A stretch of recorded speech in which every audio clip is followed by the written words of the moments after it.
mke anaweza kumtengua udhu mume wake? Je, mke anaweza kumtengua udhu mume wake? Kwa mujibu wa madhehebu tunayoyatumia watu wa Afrika Mashariki, na yenyewe ni madhehebu ya Imam Shafi alayhi rahmatullah, mke akimgusa mume udhu unatenguka. Udhu unatenguka. Tumeelewana vizuri eh?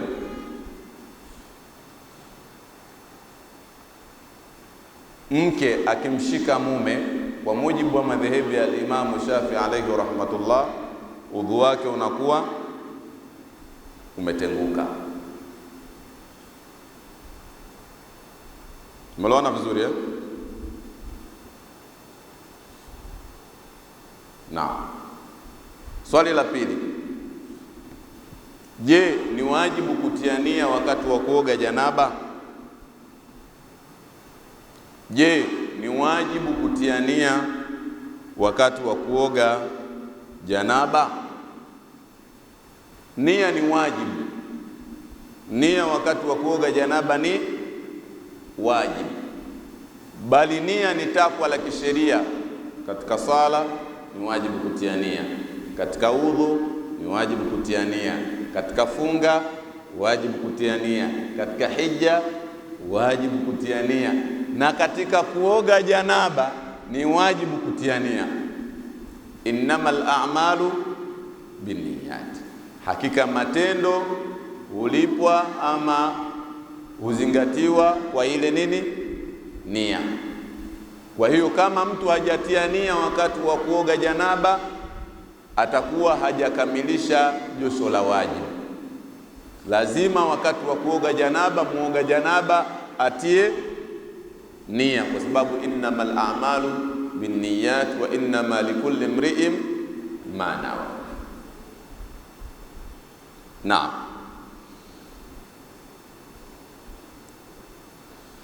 Kuhusiana na masturbation,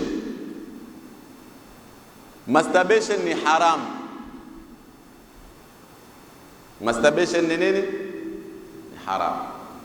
Haifai kwa mwanaume kujichua, na haifai kwa mwanamke kufanya nini? Kwa masturbation, kwa mujibu wa aqwal za ulama wakiwemo Shafi'ia, Hanabila, Malikia, wao wamesema swala zima la kujichua, alistimna, muharramun. Swala la kujichua ni haramu. Na wengi, hata baadhi ya watu, hata katika vyoo msikitini, sabuni nyingi zinamalizika. Kujichua ni haramu. Walladhina hum li furujihim hafidhun illa ala azwajihim au ma malakat aymanuhum. Sawa sawa. Kwa hiyo ni haram kujichua. Na kama kujichua ni haram, swala zima la kutumia matoi, sawa sawa, kutumia teknolojia hizi, tools, zana za kisasa hizi. Unamkuta mwanamke ana mashine yake. Sisi kuna mashine maalum, ndo teknolojia hii, au anaitwa akina Elon Musk, ndo anatuletea teknolojia hii. Hivi karibuni wamekuja na maroboti, wanasema wanawake wa hivi sasa wengi wamekuwa ndio chanzo cha stress kwa wanaume. Sasa yani binadamu ni chanzo cha stress kwa binadamu mwenzake. Mwanaume ni stress kwa mwanamke, mwanamke ni stress kwa hiyo wamekuja na marobot. Nasema ukiwa na robot lako lile, robot alikupi stress. Sawa, linajali muda wote hisia zako, kwa hiyo maisha yanaenda, hakuna stress. Kwa hiyo matumizi ya teknolojia katika kupata ile ridhaa ya hisia ni jambo ambalo sheria inalikataza. Haifai kutumia hizi zana za sasa kupata ridhaa ya hisia, haifai. Tumeelewana vizuri shekhe? Naam. Hilo swali la 4. Haya, uliza.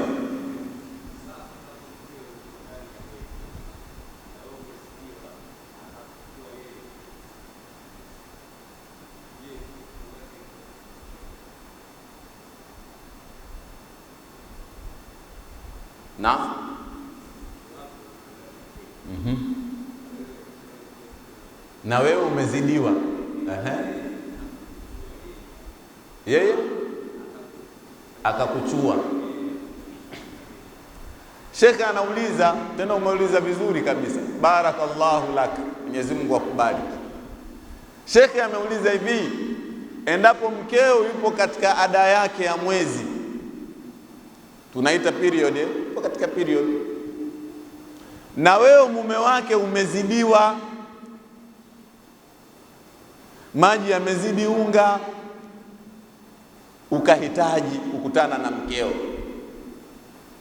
Sasa mke wako yeye ndio akawa anakusaidia wewe kuhitimisha kiu yako inayokusumbua, inayokuhangaisha. Je, hili kisheria limekaaje? Mtume Muhammad salawatullahi wasalamu alayhi amesema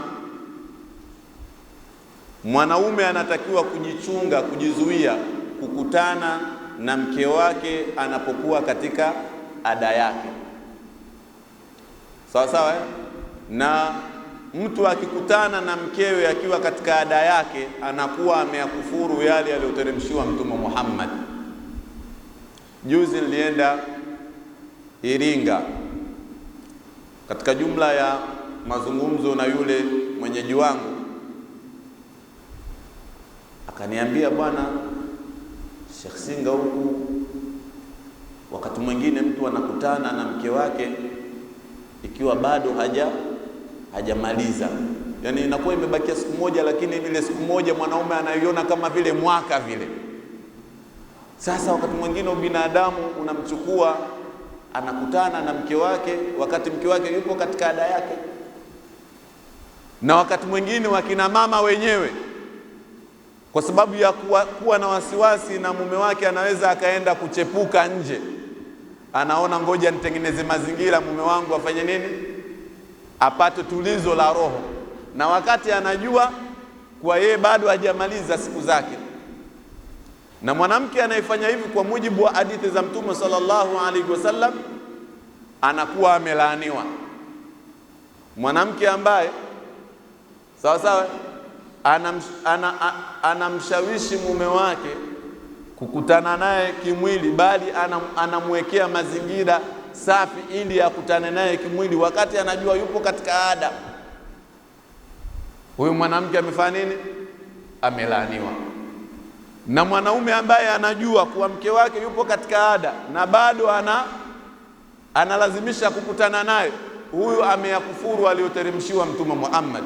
Mtume anasema, man ata kahinan au arrafan au ata haidhan au ata mraatahu fi duburiha faqad kafara bima unzila ala Muhammad. Atakayeenda kwa kuhani akaamini, atakayemuingilia mkewe akiwa yupo katika siku zake, atakayemuingilia mke wake kinyume cha maumbile, huyu ameyakufuru yote aliyoteremshiwa Mtume Muhammad. Sasa akiwa mume amezidiwa, Mtume anasemaje? Laka ma fawqa al-izar, laka ma fawqa al-izar. Una haki ya kustarehe na mkeo mbali na lile eneo ambalo limekatazwa, kwa sababu tunaambiwa fa'tazilu nisaa fil mahid, jitengeni, msishiriki tendo la ndoa na wake zenu wakiwa katika ada zao. Kwa hiyo nje ya lile eneo ambalo mwanamke anakuwa amejistiri, amejiwekea, wenyewe siku hizi tunaita pedi, ukitoa lile eneo ambalo limewekwa pedi, sawa sawa. Katika maeneo mengine sheria inasema la kama fawqa al-izar. Na wanawake siku hizi wana mbinu zao za kisasa, wanaweza wakakufurahisha wewe vizuri tu kabisa bila ya nini. Shekhe anacheka, inna Allah la yastahi min al-haq. Mwenyezi Mungu aone haya haki. Shekhe, siku hizi wakina mama wana mbinu za kisasa shekhe, unaenjoy bila ya hivyo. Kwa hiyo kama umezidiwa, sheria inakuruhusu kwa kutumia namna nyingine tofauti na ile ambayo sheria imefanya nini, imekataza. Nafikiri tumeelewana shekhe. Naam. Anaislimu, swali limeulizwa, anaislimu anaogaje? Anaoga josho la aina gani? Anaoga josho kama la janaba. Anaislimu anaoga josho kama la janaba. Tumeona vizuri, na darasa inayokuja tutasoma uogaji wa janaba kwa vitendo kama alivyokuwa anaoga Mtume Muhammad salawatullahi wasalamu alayhi. Zimebaki hadithi chache kufika katika hadithi ya namna ya kuoga janaba kwa vitendo. Kwa hiyo anaislimu anatakiwa aoge josho kwa utaratibu wa sheria. Josho la Ijumaa aoge kama utaratibu ulioelekezwa wa kuoga nini, janaba. Tumeona vizuri Ama kwa aliyomwosha maiti, ama kwa aliyeumika, hawa tu wanachotakiwa ni kuondosha ile nini, najisi. Tumeona vizuri wanatakiwa kuondosha najisi ile ya pale. Na wengine wakasema maana ya kuoga katika zoezi zima la kumosha maiti kwa yule mwoshaji, maana yake ni kuwa baada ya kuosha akafanya nini, akachukue udhu. Tumeelewana vizuri Naam. Kwa hiyo hii ndio namna ya kuoga kwa mtu ambaye ameslimu, kwa mtu ambaye anaoga josho la janaba, kwa mtu ambaye anakuwa anaoga josho la Ijumaa. Sheikh ameuliza kuhusiana na uchukuaji wa udhu kabla ya kuoga janaba. Mtume alikuwa anachukua kwanza udhu alafu ndio anaoga janaba. Hili ni kuomba uliweke kiporo darasa inayo, tuone Mtume kabla ya kuoga janaba alikuwa anachukuaje udhu, kwa sababu baada ya kuchukua udhu ukioga, si unaweza ukajishika tena. Ukijishika udhu si utakuwa umetenguka. Sasa alikuwa akioga vipi Mtume sallallahu alaihi wasallam? Hilo na mfano wa maswali kama hayo tutakuja kuyajibu katika darasa inayokuja. Kuna swali nimeliacha? Naam.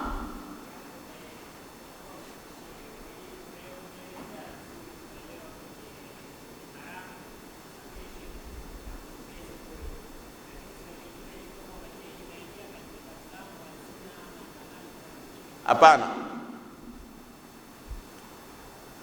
haingii katika mlango wa zina, kwa sababu zina inapatikana kwa kukutana khitani mbili. Sawa sawa, zina inapatikana kwa kukutana khitani mbili, ya kike na ya kiume, na kuna masharti. Sheria imeweka masharti, kuna kimo maalum kwamba hicho kimo ndicho kinachoonyesha kwamba kweli zina imefanya nini. Sasa kuna kiwango maalum cha uingiaji, sheria imefanya nini, imekiainisha. Kwa hiyo matumizi ya toi, matumizi ya njia hizo masturbation, hayo hayaingii kwenye nini. Lakini mtu akitokwa na manii, akitokwa na maji ya uzazi kupitia njia hizo, anatakiwa akafanya nini, akaoge janaba. Wallahu wa rasuluhu a'lam. Muda umeenda. Bismillahirrahmanirrahim. Alhamdulillahi rabbil alamin wa salatu wassalamu ala rasulillahi sallallahu alayhi wasallam. Allahumma inna nas'aluka rizqan jazilan wasi'an mutaradima, amnan wa iman amana min ash-shawbi salima ma'rufika al-ma'ruf zidna makarima barik lana fi az-zar'i wad-dar'i da'ima wa nammi lana 'ushban nabat wa mar'ahu sallallahu wa barik ala sayyidina Muhammadin an-nabiyil ummi wa ala alihi wa sahbihi wa sallim alhamdulillahi rabbil alamin. Tukutane tena Ijumaa ijayo, namna ya uogaji wa janaba kwa vitendo.